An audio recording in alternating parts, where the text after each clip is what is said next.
देखिए, अभी बिल्कुल सही बात है कि वजीर आजम मोदी साहब एक ऐलान कर देते हैं कि हम गरीबों को इतना अनाज देने वाले हैं। फिर Audio Jungle.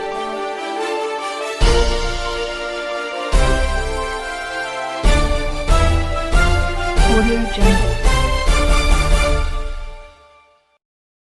दुकानों का जो मसला है, अभी कई राशन दुकान वाले जो 1 तारीख से हड़ताल पे बैठने वाले हैं कि जो उधर से राशन आने वाला था एक बंदे के लिए तो 3 किलो चावल, तो 3 किलो घी और 2 किलो चावल, वो भी अभी तक आया नहीं। तो क्या सरकार इसमें पूरी तरह नाकाम हो रही है या फिर लॉकडाउन के नाम पर लोगों को एक आश्वासन दिया जा रहा है कि आने वाले वक्तों में आपको आएगा, आने वाले वक्तों में, जैसे 15 लाख का एक दिया गया,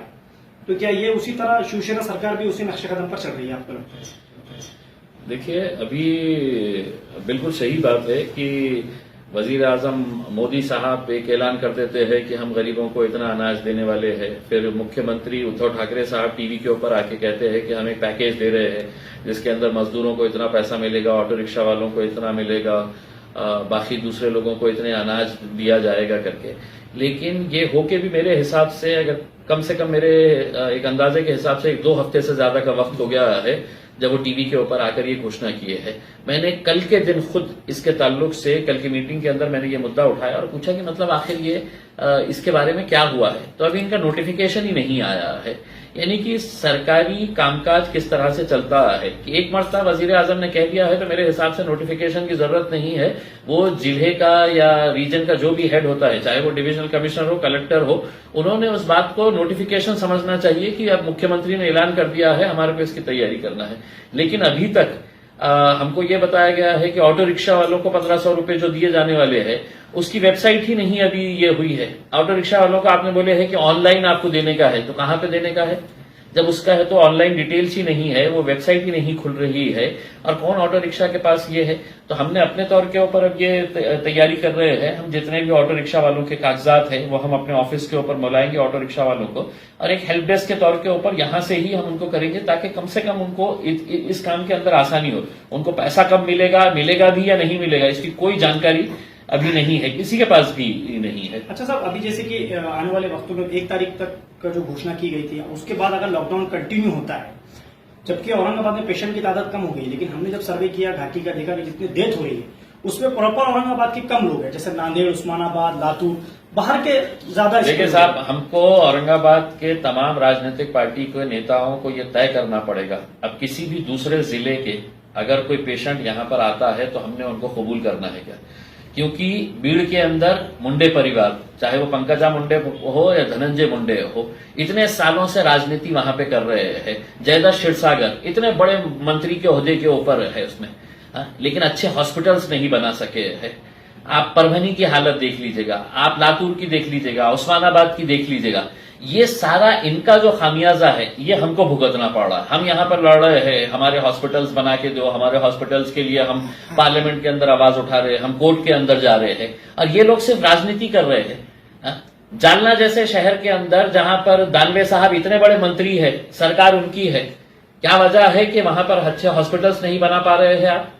क्या आपके पेशेंटों को आप हमारे ऊपर यहां पे लाके डाल दे रहे हैं? तो ये बहुत सारी जगहों का यही मसला है। अब धुलिया के अंदर देखिएगा, वहां पर भी जो मंत्री थे, केंद्र के अंदर मंत्री रहे हुए हैं, अब वो अगर वहां पर नहीं कर पा रहे हैं, अहमदनगर के अंदर अगर वहां पे यही दिक्कत आ रही है, विखे पाटिल साहब इतने सालों से वहां पर है, बाला साहब थोराट वहां पर है, अगर अच्छे हॉस्पिटल सरकारी नहीं दे पा रहे हैं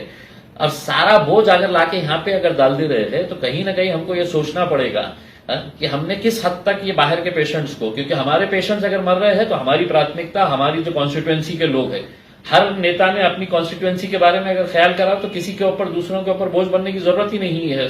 लेकिन तुम सिर्फ राजनीति करेंगे, घटिया खेल खेलेंगे, और जब तुम्हारे पेशेंट्स मरने के ऊपर आ गए तो आइए औरंगाबाद के अंदर है तो इनको भर्ती करा दिया जाए। सब अभी जैसे कि हमने देखा है कि आने वाले वक्तों में अब जितना बर्दाश्त करना था जनता बर्दाश्त कर चुकी, हर तरफ से जहाँ हम रिपोर्ट लेने जा रहे हैं, ग्राउंड लेवल पर पता चल रहा है कि लोग बहुत परेशान हैं। अब 1 तारीख से फिर अगर ये आगे बढ़ता है तो क्या वैसी ही पोजीशन रहेगी? या देखिए, अभी तो एक अच्छी बात यह है कि पूरी आवाम ने बहुत अच्छे तरीके से कोऑपरेट किया है, पुलिस ने बहुत अच्छे तरीके से कोऑपरेट किया है, प्रशासन ने बहुत अच्छे तरीके से कोऑपरेट किया है, और इन्हीं के सबके ताउन की वजह से आज औरंगाबाद के अंदर जो केसेस कम हो रहे हैं उसकी वजह यही है कि हर एक ने अपनी जिम्मेदारी को समझते हुए यहां तक आए हैं कि आज हमारे पास केसेस कम हो गए हैं, हमारे पास ऑक्सीजन बहुत अच्छी तरीके से हम लोगों ने यहां पर